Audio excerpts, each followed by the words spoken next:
contre, j'entends pas. Ouais.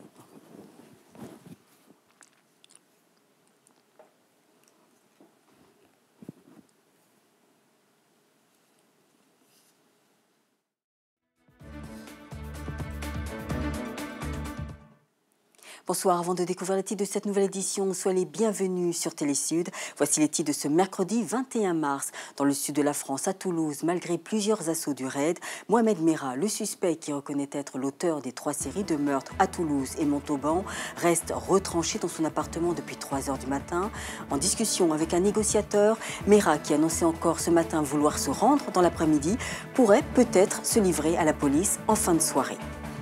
Au Mali, des dizaines de militaires maliens se disant excédés par le manque de moyens pour combattre la rébellion Touareg et les groupes armés dans le nord de leur pays ont manifesté aujourd'hui en tirant en l'air à Bamako où ils ont investi le siège de la radio-télévision publique. Et pour en parler avec nous, nous contacterons le rédacteur en chef du journal, L'Indépendant.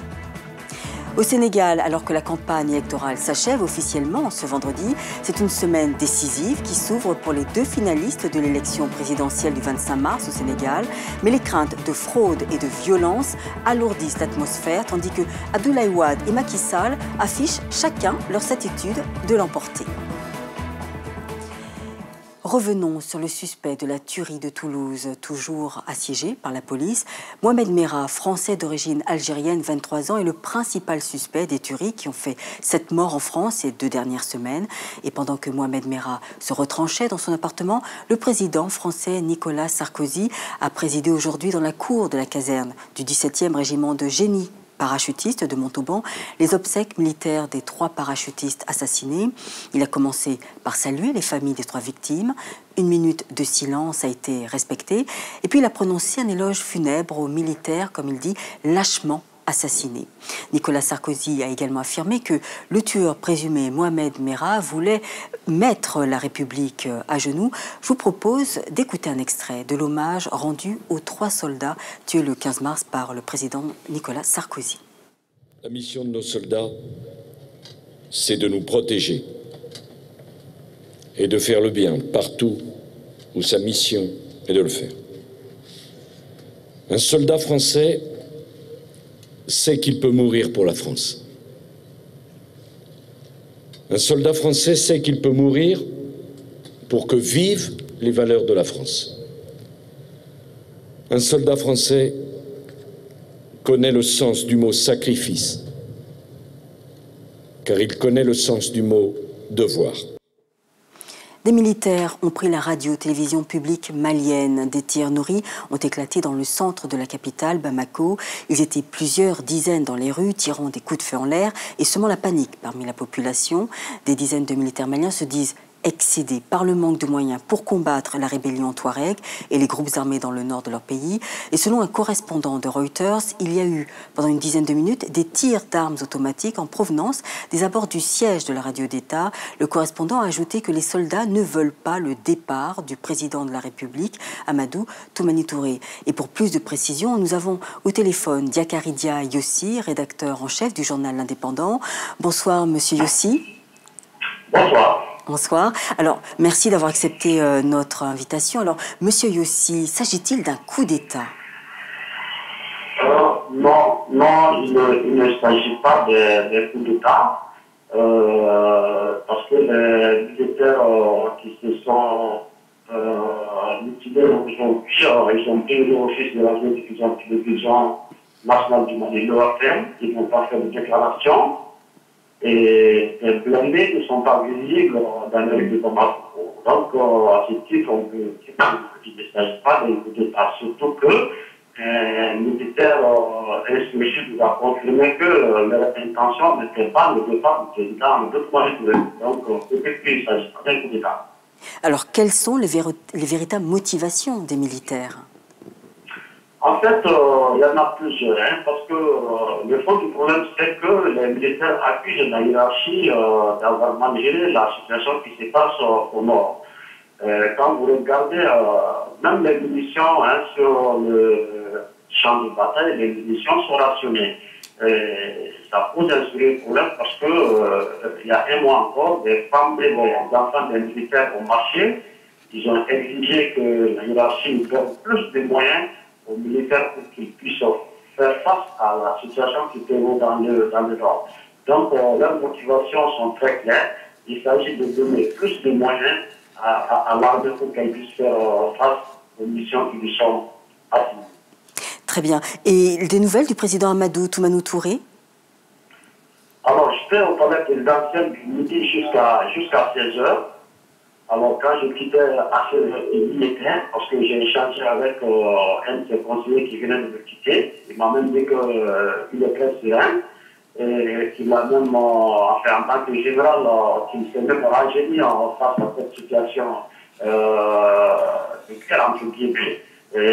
En amitié, le président a dit contrairement à ce que vous dites, en tout cas, jusqu'à 16h, il était au palais présidentiel. D'accord. Eh bien, merci beaucoup, Monsieur Yossi, d'avoir répondu à nos questions. Merci beaucoup. Et justement, à propos des affrontements entre rebelles Touaregs et l'armée régulière du Mali, le président de la République du Mali, Amadou Toumani Touré, était présent lors de la cérémonie d'ouverture de la réunion des ministres des Affaires étrangères de l'Union africaine, réunis à Bamako hier pour discuter de la situation au Sahel. Écoutons-le. Mon pays traverse aujourd'hui une période difficile, marquée par la dégradation de la situation sécuritaire dans sa partie septentrionale, à raison de la poursuite des attaques menées par des rebelles armés venus essentiellement de Libye, des islamistes intégristes, des narcotrafiquants contre nos forces gouvernementales garantes de la stabilité nationale. Ces attaques ont aggravé une situation humanitaire déjà difficile qui prévalait cette année dans le Sahel suite à une mauvaise pluviométrie. Cela a engendré un déplacement important de nos populations, aussi bien à l'intérieur de notre pays qu'auprès des États voisins. Direction le Sénégal. Après s'être entouré et bénéficié de l'appui de toute l'opposition, Macky Sall promet de remporter largement ce second tour devant le président sortant. Il soupçonne le parti au pouvoir de préparer des fraudes. Fernand Tona. La campagne pour le second tour de la présidentielle sénégalaise bat son plein depuis quelques jours. À une semaine du scrutin, le candidat Macky Sall ne cache pas quelques craintes quant à des fraudes éventuelles de la part du parti au pouvoir. C'est des craintes de fraude puisqu'on nous a montré que le pouvoir en place, sachant qu'il n'a aucun point additionnel pour le second tour, il est à la recherche désespérée de mots d'ordre religieux qui ne viennent pas, qui ne viendront pas. Et de toute façon, il est en train d'user de la violence pour intimider les citoyens et essayer de perturber le bon déroulement des élections. Malgré tout, le candidat de la coalition de l'opposition pour ce second tour se montre confiant. Beaucoup d'enthousiasme, beaucoup de confiance aussi, du fait que le contexte nous est favorable avec la coalition de tous les candidats au premier tour qui me soutiennent, mais aussi la mise en place du nouveau rassemblement des forces du changement. Après s'être entouré et bénéficié de l'appui de toute l'opposition, Macky Sall a promis de remporter largement ce second tour devant le président sortant Abdoulaye Wade. Même le fort taux d'abstention enregistré au premier tour ne signifie pas grand-chose, donc loin d'être un handicap selon lui. Si l'on considère que dans le fichier actuel, vous avez presque 500 000 nouveaux inscrits qui n'ont pas eu accès à leur carte d'électeur, il fallait défalquer, parce que ce pas des électeurs. Dès lors qu'ils ne peuvent pas aller voter, on devrait les enlever sur le décompte, n'est-ce pas, par rapport au taux de participation. Ensuite, il y a eu plus de 130 000 personnes décédées qui sont encore sur le fichier. Au premier tour, Abdoulaye Wade avait obtenu 34,81% contre 26,82% à son challenger Macky Sall. Et justement, à 4 jours du vote du second tour de la présidentielle prévu ce dimanche, le candidat de la coalition FAL 2012 se fait menaçant en prédisant le chaos s'il n'est pas réélu. Et pour mettre toutes les chances de son côté, le président sénégalais sortant Abdoulaye Wade courtise les chefs religieux dans le but de donner des consignes de vote en sa faveur. Reportage Fernand Tona. Depuis le démarrage de la campagne pour le second tour de l'élection présidentielle sénégalaise, le candidat sortant Abdoulaye Wade fait une cour assidue aux chefs religieux. Que ce soit à Touba, le fief des Mourides, à Kaolack chez les Niassène ou à Tivaouane chez les Tidjanes, aucun grand foyer religieux n'a été épargné. Le président sortant a sollicité des consignes de vote auprès des différents chefs religieux. Moi, j'ai appris l'importance du travail à travers le mouridisme. Et je l'ai écrit. Priez pour moi. À ce jour, Cheikh Béthio Thioune, que voici, est le plus grand marabout à avoir donné une consigne de vote claire en faveur d'Abdoulaye Wade.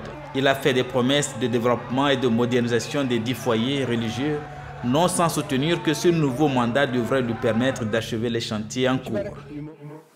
Et avant de clore cette édition, direction le Gabon. Depuis le remaniement, les ministres de nouveau gouvernement prennent petit à petit leur marque entre les ministères et les services administratifs. Notre correspondant à Libreville a suivi Luc Oyoubi, ministre de l'économie, de l'emploi et du développement durable. Il s'est rendu à la direction générale de l'économie, une maison qu'il connaît bien pour avoir été lui-même directeur général de l'économie. Une rencontre pleine d'émotions. Reportage Joël Tatou, récit Christian Mambou.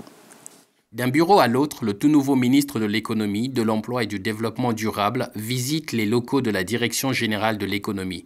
Une visite informelle souhaitée par le personnel pour féliciter Luc Oyoubi pour sa récente nomination à la tête d'un ministère stratégique dans la politique de l'émergence du Gabon prônée par Ali Bongo.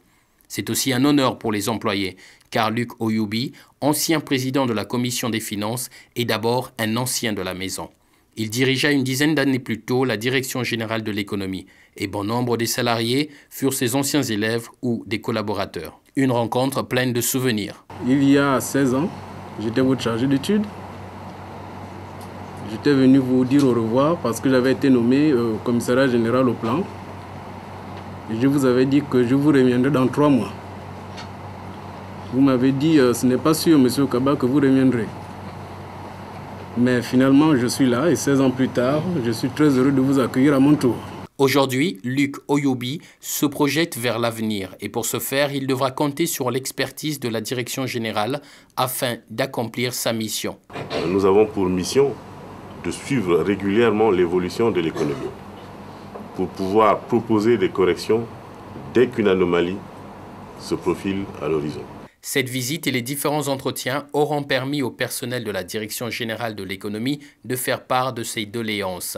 Et le nouveau ministre de l'économie d'indiquer qu'il ne ménagera aucun effort pour résoudre les problèmes matériels et améliorer les conditions de travail des agents, même si, reconnaît-il, ce ne sera pas chose facile. Notre édition s'achève. Avant de nous quitter, le rappel des titres. Dans le sud de la France, à Toulouse, malgré plusieurs assauts du raid, Mohamed Merah, le suspect qui reconnaît être l'auteur des 3 séries de meurtres à Toulouse et Montauban, reste retranché dans son appartement depuis 3 h du matin. En discussion avec un négociateur, Merah, qui annonçait encore ce matin vouloir se rendre dans l'après-midi, pourrait peut-être se livrer à la police en fin de soirée.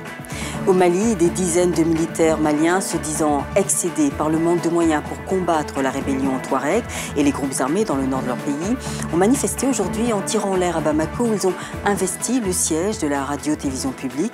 Et pour en parler avec nous, nous avons contacté le rédacteur en chef du journal L'Indépendant.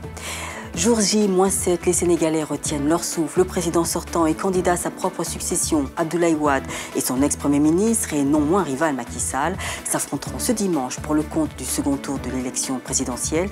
Macky Sall a demandé à ses partisans de rester vigilants, craignant un passage en force d'Abdoulaye Wade par la fraude. Merci de nous avoir suivis. Je vous retrouve demain à 21 h sur Télésud pour une nouvelle édition. Ne bougez pas, suite de vos programmes favoris. Merci de votre fidélité. À demain.